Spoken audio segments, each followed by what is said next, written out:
Portrait d'artiste. Le porteur d'histoire.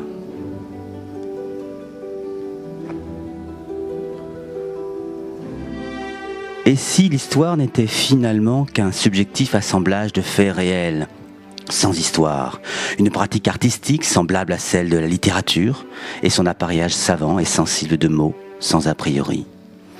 Alors la première lettre majuscule associée à la solennité de la discipline disparaîtrait d'elle-même, laissant place à de grandes et belles histoires, écrites sans prétention, tout en minuscules.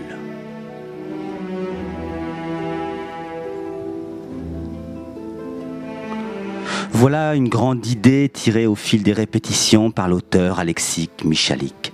Un pari audacieux que de retisser entre des faits historiques avérés, des liens nouveaux, imaginaires ou non, qui leur donnent un autre sens, un éclairage original comme au théâtre, la mise en scène. Il prouve ainsi que l'historien comme l'auteur ne sont jamais neutres, ni extérieurs à ce qu'ils écrivent. Ils modifient la réalité par le simple passage du récit, comme un écrivain modèlerait la matière brute des mots, assemblant entre elles de simples lettres qui, elles aussi, au départ, sont sans histoire.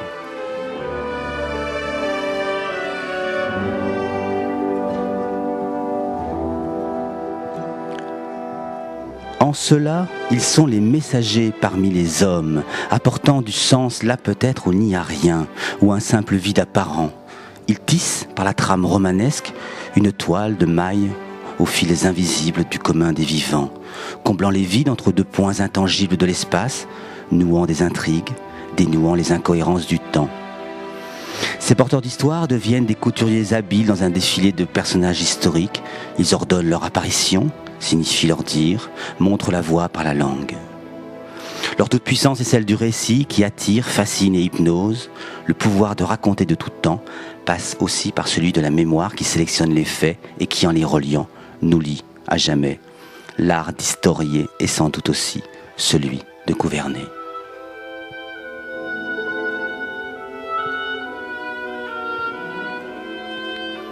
Mais dans ce postulat romanesque-là, notre désir de vérité absolue est battu en brèche. Nous nous attachons progressivement à cette fable intemporelle, trouvant une dimension onirique puis initiatique, celle d'avoir découvert un sens caché, et donc sacré à toute chose, même les plus dérisoires. Et là, tout bascule, le présent d'un coup s'agrandit, faisant fi de son immanente temporalité. Il ramène à lui des histoires passées, comme des prolongements évidents d'une vie contemporaine.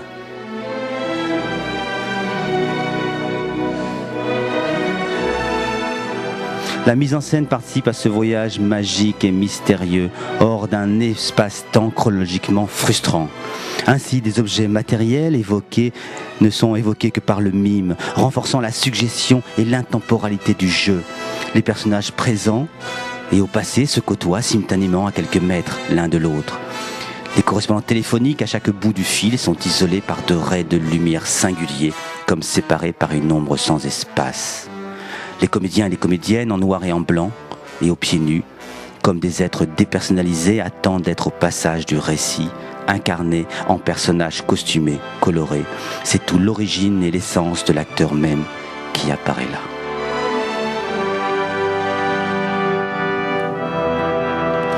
Et dans cette quête d'une mémoire de sens, le livre est présent pendant toute la pièce, à l'image de la volonté humaine de fixer sur papier des vérités, des énoncés, les preuves d'un savoir alors que tout est tangible autour de lui. Puis l'histoire s'accélère, les faits s'assemblent de plus en plus vite comme à la fin d'un Pulse où les pièces de moins en moins nombreuses trouvent leur place de manière évidente jusqu'à la dernière qui d'un seul jet fait entrer la lumière dans nos esprits et l'évidence dans nos cœurs de n'être jamais seul face à son destin.